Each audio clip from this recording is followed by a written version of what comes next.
Well, good morning. I'm meteorologist Caroline Carruthers with the News 5 First Alert Storm Team, and I'm here with your tropical update on this Sunday morning. This is August 27th. So let's get started. We've got a lot happening in the tropics here. We've got Hurricane Franklin, which is actually going to make a run at a major hurricane later today and into tomorrow. We've got Invest 92, which is now currently fizzling, and we have another tropical wave off the coast of Africa that we're tracking, and of course, we are keeping a close eye on Tropical Depression 10. So let's start there. We've got Tropical Depression 10, max winds now at 35 miles per hour, barely moving. Yesterday when it developed, it was stationary. Now it's moving very, very slowly. And according to the National Hurricane Center, over the next day or so, it's going to move very, very slowly. So it's going to stay between the Yucatan Peninsula and Cuba really over the next day or two. It is forecast to become a tropical storm later on today. It is organizing. It is borderline tropical storm strength right now. The next name on the list is Idalia. So it will be Tropical Storm Idalia. Now this is forecast to move into the Gulf of Mexico between the Yucatan and Cuba, moving into Monday night and into Tuesday. Now, as it moves into the eastern Gulf, it's going to be moving over very warm water.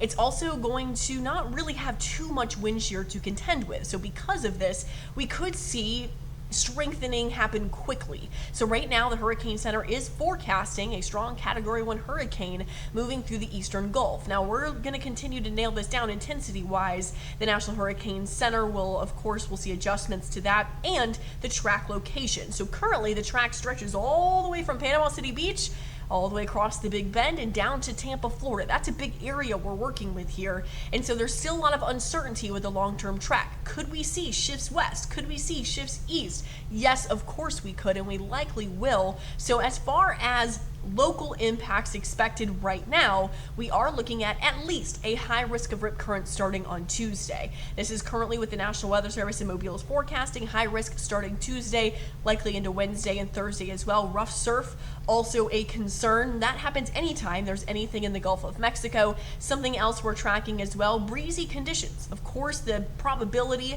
of this tropical storm force or hurricane force winds is going to be at the eventual landfalling location, likely over Florida.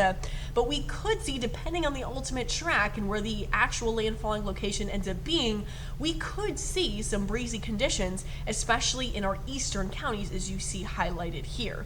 Now, keep in mind, other local impacts cannot be ruled out yet. There is still too much uncertainty in the long-term track to rule out any direct local impacts. So we're going to keep you updated on that. But what we do know is there's still a lot of uncertainty, so we could still see bumps here and there, and we will see those shifts in the track. Also, what we can expect, what we do know, high risk of rip currents and rough surf, possibly some breezy conditions as well. We are going to see an increase in rain chances starting on Monday, but that's more due to a front that's moving into our area, not really due to a tropical system. Now moving a little bit further eastward in the Atlantic, we have Hurricane Franklin, now Category 1, expected to become a major hurricane moving into tonight and Monday, possibly Category 4 by Monday afternoon. Good news, this is not a threat to the United States.